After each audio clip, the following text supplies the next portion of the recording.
Gimana tanggapan kalian ketika ada seseorang yang tiba-tiba mengaku bahwa ia adalah titisan dewa atau bahkan Tuhan? Apa reaksi kalian? Wah, kalau aku pengen lemparin batu ke mukanya biar sadar. Kira-kira hal apa yang ngebuat para pengikutnya bisa percaya? Selalu saja sekte sesat tuh pasti punya pengikut yang banyak. Berikut beberapa di antaranya orang-orang, ya katakanlah manusia-manusia laknat, yang menghebohkan dunia karena pengakuannya yang penuh kesesatan.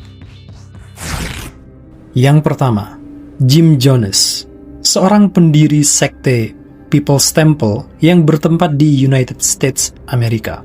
Awalnya dia dikenal sebagai pendeta yang mendukung kesetaraan ras dan membantu warga miskin. Dari sanalah ia mendapat kepercayaan banyak orang sehingga mendapat kesetiaan dari para pengikutnya. Tapi lama-lama makin kesini makin kesana.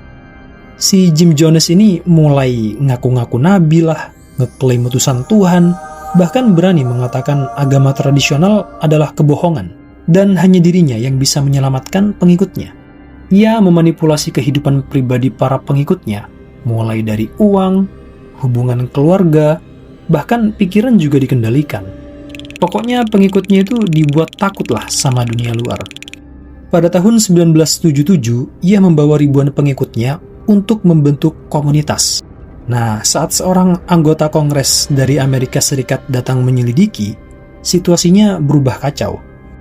Jim Jones langsung memerintahkan kepada para pengikutnya untuk bundir massal. Iya, bundir.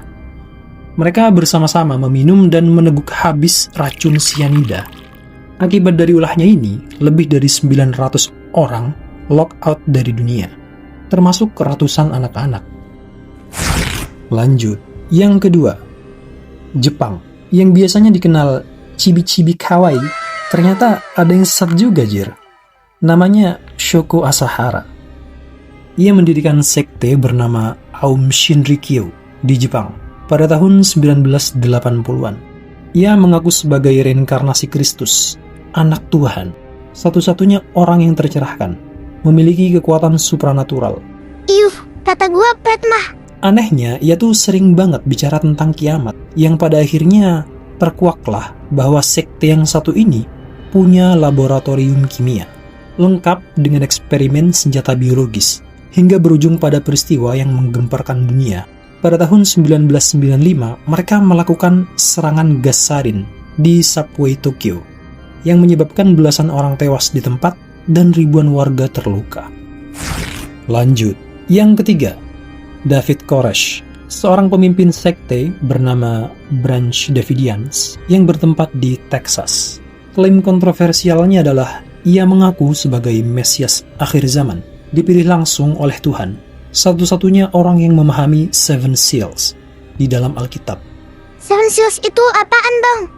Intinya, Seven Seals adalah 7 segel di dalam kitab Wahyu yang kalau dibuka satu persatu bisa memicu kejadian akhir zaman. Singkatnya itu merupakan rahasia kiamat lah. Terus setiap segel yang dibuka bisa membawa berbagai kerusakan dunia. Contohnya, perang, kelaparan, wabah, kematian, bencana besar, sampai penghakiman Tuhan. Nah, hal itulah yang ngebuat pengikutnya percaya kalau si David ini adalah nabi atau Mesias. Dalam upaya kesesatannya itu, ia mengontrol para pengikutnya. Misalnya, menentukan hubungan, menentukan hak untuk menikahi banyak wanita sekaligus. Bahkan, gadis di bawah umur pun juga nggak apa-apa diembat. Parah banget sih ini. Pada tahun 1993, pemerintah Amerika Serikat curiga sekte ini menyimpan dan memodifikasi senjata ilegal. Akhirnya terjadi pengepungan selama 50 hari di wilayah Waco. Namun, anggota sekte ternyata sudah tahu kalau mereka akan datang, dan baku tembak besar pun terjadi. Menurut pengakuan pemerintah setempat, anggota sekte membakar gedung karena mereka ingin mati sebagai martir. Kompleks terbakar dan lebih dari 70 orang hangus tak tersisa. Lanjut, yang keempat, Hongxiu siap, gimana sih cara bacanya? Hongxiu Chuan. Ia berasal dari Cina yang awalnya cuma seorang guru biasa. Singkat cerita, setelah gagal ujian pegawai kerajaan berkali-kali, ia mengalami pengalaman religius aneh. Maklum, biasanya kalau udah depresi, pikiran emang mulai ngaco sih. Ia mulai mengklaim dirinya adalah adik kandung Yesus Kristus. Ia percaya dirinya mendapat mandat dari Tuhan untuk menghancurkan dinasti Qing, membentuk kerajaan surga di mana ia mendirikan Taiping Heavenly Kingdom. Usahanya membuahkan hasil. Ia menarik jutaan pengikut miskin yang perasaannya tengah kecewa pada pemerintah. Karena pada tahun 1850-an saat itu, kondisi Cina emang lagi parah sih. Angka kemiskinannya tinggi banget, korupsi tinggi, pajaknya berat, dan lain-lain. Hingga terjadilah insiden pemberontakan yang disebut Taiping Rebellion.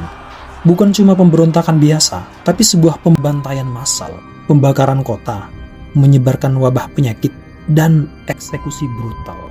Dari insiden tersebut diperkirakan korban mencapai 20-30 juta jiwa, yang menjadikannya salah satu perang paling berdarah sepanjang sejarah manusia. Lanjut, yang kelima. Kesesatan yang dibawa sama orang ini skalanya jauh lebih besar. Namanya Satya Sai Baba, seorang tokoh spiritual terkenal dari India. Kalau yang satu ini pengikutnya emang banyak banget, hampir dari seluruh penjuru dunia takjub sama ini orang. Dan emang lebih terkenal daripada manusia-manusia dark system sebelumnya. Ia mengaku sebagai Tuhan, reinkarnasi Sai Baba versi sebelumnya. Sosok suci dengan kekuatan mukjizat. Para pengikutnya percaya ia bisa mengeluarkan uang, mengeluarkan emas, memunculkan benda, menyembuhkan penyakit, membaca pikiran, dan lain-lain. Wah, saingannya si Gupron ini bang. Wailah. Ya kepikiran aja sampai situ. Namun lama-lama banyak juga yang sadar dan mengatakan kalau apa yang ia lakukan selama ini untuk mendapatkan para pengikut, ia hanyalah melakukan trik sulap sederhana, cuma manipulasi dan termasuk trik kamera juga. Ada juga tuduhan yang dilayangkan kepada Sai Baba bahwa telah melakukan pelecehan seksual dan manipulasi finansial alias nipu. Tapi meski ada banyak tuduhan dan bukti-bukti siaran ulang di layar kaca yang menunjukkan kalau itu cuma trik, masih aja para pengikutnya tetap menganggapnya suci. Parah sih. Susah dibilanginnya. Entah apa isi otak para pengikutnya. Hingga pada akhirnya, mas-mas gondrong ini mati juga pada tahun 2011. Loh kok mati bang? Katanya Tuhan.